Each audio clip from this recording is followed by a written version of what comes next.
गोली कांड के बाद अनंत सिंह सरेंडर कर दिए, कैसे देख रहे हैं?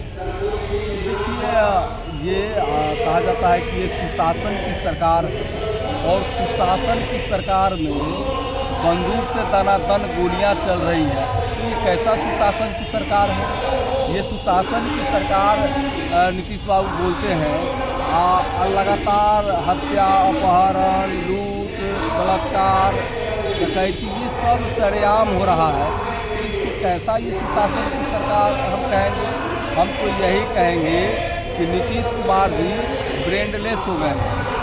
चूँकि देखिएगा कि कहीं भी नीतीश कुमार जी का प्रशासन पर कहीं भी अपना पकड़ नहीं है। प्रशासन लापरवाह हो चुके हैं और लगातार देख रहे होंगे कि प्रशासन का किसी भी अपराधियों पर उसका खौफ नहीं है। अपराधी जो है बेलगाम हो चुका है और लगातार हत्या, लूट की घटनाओं का अंजाम दे रहा है। लेकिन बीजेपी की ओर से कहा जा रहा है कि एनडीए सरकार में प्रशासन का जो खौफ है उसके कारण जो दोषी थे वो खुद को आत्मसमर्पण कर दिए। फिर आत्मसमर्पण गोली चलाने के बाद न हुआ है। गोली तो ये चल गया ना बाजार में सरेआम। तो ये सारे घटना को हम लोग निंदा करते हैं और सरकार को, मुखिया को हम लोग कहते हैं कि आपसे अब सत्ता शासन संभाल नहीं रहा है, आपको इस्तीफा दे देना चाहिए। प्रशांत किशोर भी कर्पूरी जयंती पर कहे थे कि व्यवस्था बदलनी चाहिए, परिवर्तन होना चाहिए सरकार।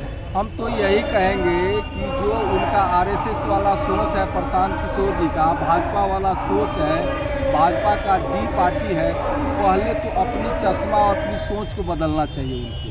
ये तो आगे जैसे कि आप देखे होंगे कि 2020 में भाजपा इस्तेमाल किया था आपका इनका क्या नाम है चिराग पासवान जी को।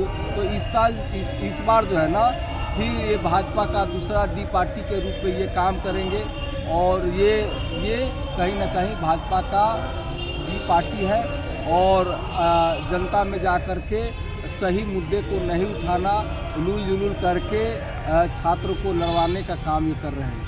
शिक्षा विभाग के एक अधिकारी के पास कई करोड़ रुपए की संपत्ति जब्त मिली है, क्या कहेंगे इसको? तो यही ना कुशासन की सरकार है, राक्षस राज है।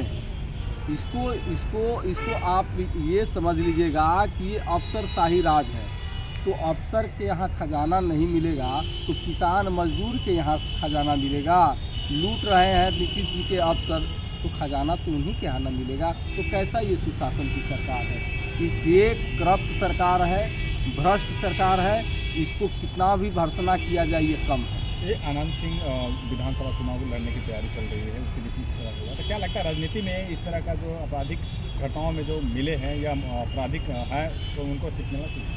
देखिए, ये तो अब जिस पार्टी दल में है अब उनको विचार करना होगा कि उनको टिकट देना है कि नहीं देना है और टिकट देने के बाद जनता विचार करेगी कि उनको वोट देना है कि नहीं देना है। तो हमें ये लगता है कि जनता विचार करेगी कि ऐसे आपराधिक छवि के लोगों को जनता एक सिरे से इनकार करेगी और आने वाला 2025 में जनता की चाह, किसान मजदूर की चाह, बेरोजगार का चाह, नौजवान की चाहत सिर्फ तेजस्वी और सिर्फ तेजस्वी ही है। तो तेजस्वी जी का आना तय है और जो महागठबंधन से टिकट लेके आएंगे, जो लड़ेंगे, उन्हीं का जीत है तय और एनडीए का टाई फिश। एक आखिरी सवाल है, तेजस्वी यादव को जैसे ही पदभार मिला है, जो आरजेडी का जो का पावर मिला है, कहा जा रहा है कि नेताओं को सीट नहीं मिलेगा, कार्यकर्ताओं को सीट मिलेगा। अब ये तो आदरणीय हमारे नौजवानों के नायक अपना सोच विचार करके सीट का वितरण करेंगे और जो अच्छे छवि के लोग